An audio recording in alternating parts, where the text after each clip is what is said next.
Savitri, Book 2, the Book of the Traveller of the Worlds, Canto 2, the Kingdom of Subtle Matter. But soon the inert flesh responds no more. Then sinks the sacred orgy of delight. The blaze of passion and the tide of power are taken from us, and though a glowing form abides, astonishing earth, imagined supreme, too little of what was meant has left a trace. Earth's eyes half see, her forces half create. Her rarest works are copies of heaven's art. A radiance of a golden artifice, a masterpiece of inspired device and rule. Her forms hide what they house, and only mime the unseized miracle of self-born shapes that live forever in the eternal's gaze. Here,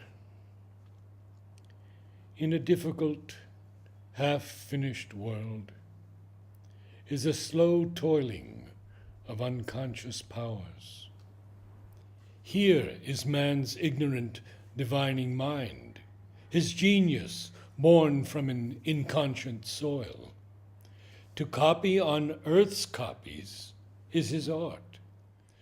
For when he strives for things surpassing earth, too rude the workman's tools, too crude his stuff, and hardly with his heart's blood he achieves his transient house of the divine idea, his figure of a time inn for the unborn.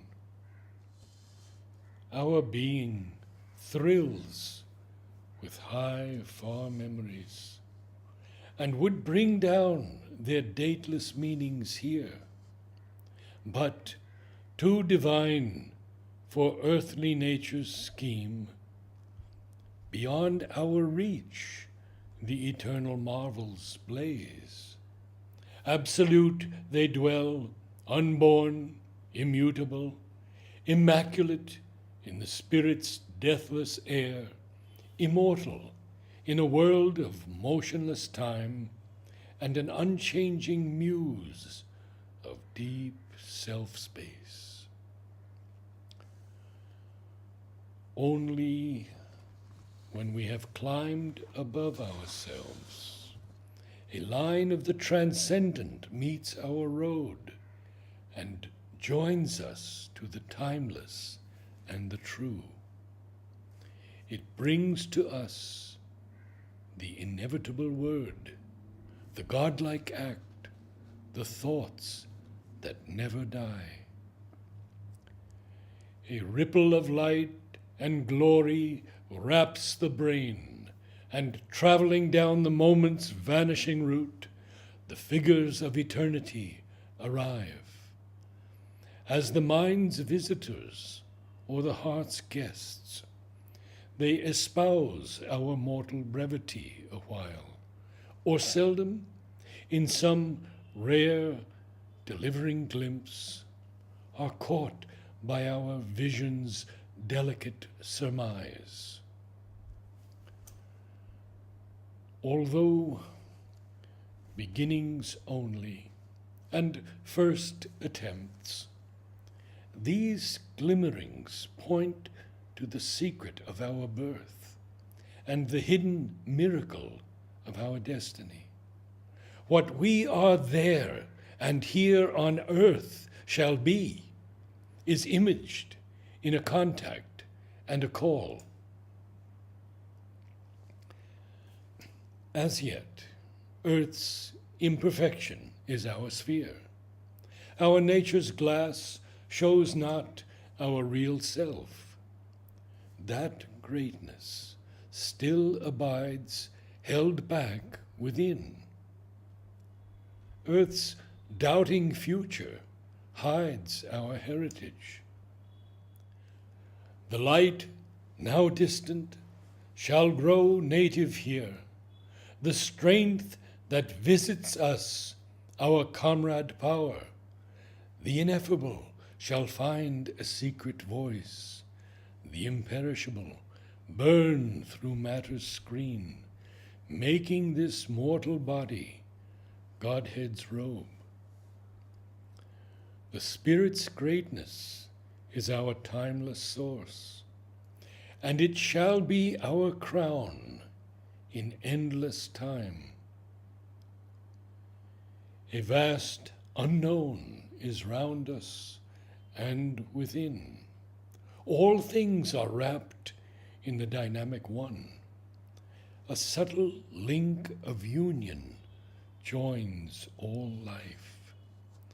Thus, all creation is a single chain.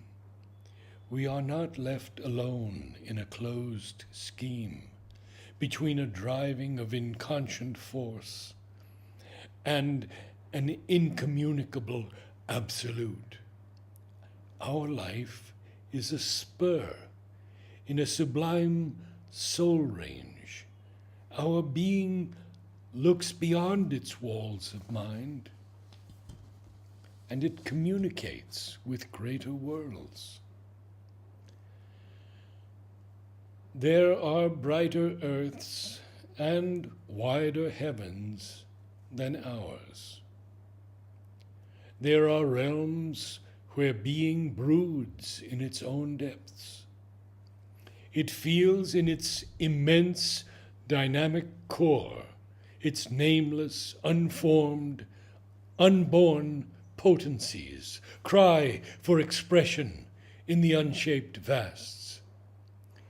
Ineffable, beyond ignorance and death, the images of its everlasting truth look out from a chamber of its self-wrapped soul, as if to its own inner witness gaze, the Spirit holds up its mirrored self and works. The power and passion of its timeless heart, the figures of its formless ecstasy, the grandeurs of its multitudinous might. Thence comes the mystic substance of our souls, into the prodigy of our nature's birth. There is the unfallen height of all we are, and dateless fount of all we hope to be.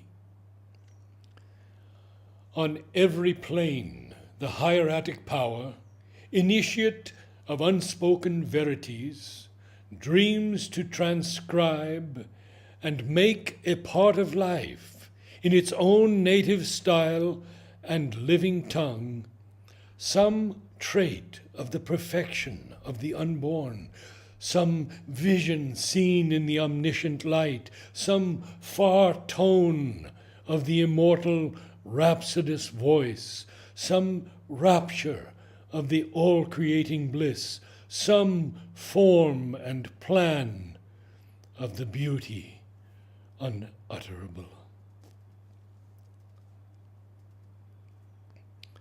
Worlds are there, nearer to those absolute realms, where the response to truth is swift and sure, and spirit is not hampered by its frame, and hearts by sharp division seized and rent, and delight and beauty are inhabitants, and love and sweetness are the law of life. A finer substance, in a subtler mold, embodies the divinity earth but dreams. Its strength can overtake joy's running feet. Overleaping the fixed hurdles set by time, the rapid net of an intuitive clasp captures the fugitive happiness we desire.